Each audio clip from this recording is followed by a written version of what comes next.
کتنے بڑے افسوس کی بات ہے کہ ہم نے جب کبھی کوئی کام کرنا ہوتا ہے تو اس کے لیے ہم اپنے دوستوں سے اور مختلف لوگوں سے مشورہ کرتے ہیں، لیکن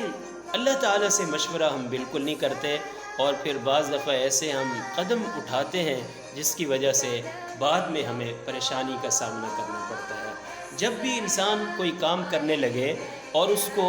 سمجھ نہ آ رہی ہو کہ یہ کام میرے لیے بہتر ہے یا بہتر نہیں ہوگا، مجھے اس میں نفع ہوگا یا نقصان ہوگا، یہ دینی طور پر، دنیاوی طور پر اور معاشی طور پر میرے لیے بہتر ہے یا میرے لیے یہ بہتر نہیں ہے، میرے لیے اس میں خیر ہے یا میرے لیے شر ہے، تو اس کا بہترین طریقہ یہ ہے، ہمارے دین نے اور ہمارے نبی صلی اللہ علیہ وآلہ وسلم نے ہمیں جو تعلیم دی ہے وہ یہ ہے کہ ہمیں اللہ تعالیٰ سے مشورہ کرنا چاہیے۔ ہم اپنے جیسے انسانوں سے تو مشورہ کرتے ہیں، دوستوں سے مشورہ کرتے ہیں، لیکن اللہ رب العالمین سے مشورہ نہیں کرتے۔ حقیقت یہ ہے کہ جب انسان اللہ سے مشورہ کر لے تو پھر اس کو کبھی نقصان نہیں ہو سکتا ہے، نہ دینی طور پر نقصان ہو سکتا ہے، نہ دنیاوی طور پر نقصان ہو سکتا ہے، اور نہ ہی معاشی طور پر نقصان ہو سکتا ہے۔ تو اس کے لیے جب بھی ہم کوئی نیا کام شروع کرنا چاہیں تو ہمیں چاہیے کہ ہم استخارہ کا طریقہ اپنائیں، کہ جو حضور صلی اللہ علیہ وآلہ وسلم نے ہمیں بتایا ہے۔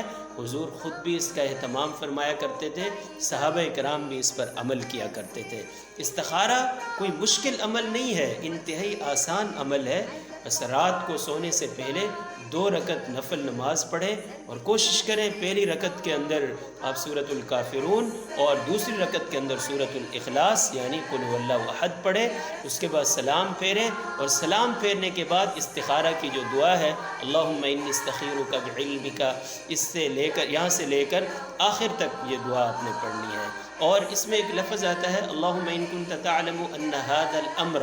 ھذا الامر کی جگہ پر آپ کا جو بھی کام ہے، کوئی نکاح ہے، آپ کہیں پر شادی کرنا چاہتے ہیں یا کوئی کاروبار شروع کرنا چاہتے ہیں، تو اس کا آپ نے اس کام کا آپ نے ذکر کرنا ہے جو آپ کرنا چاہتے ہیں۔ اس کے بعد آپ نے یہ دعا مانگ کے اس کے بعد آپ نے سو جانا ہے، اور آپ کا جو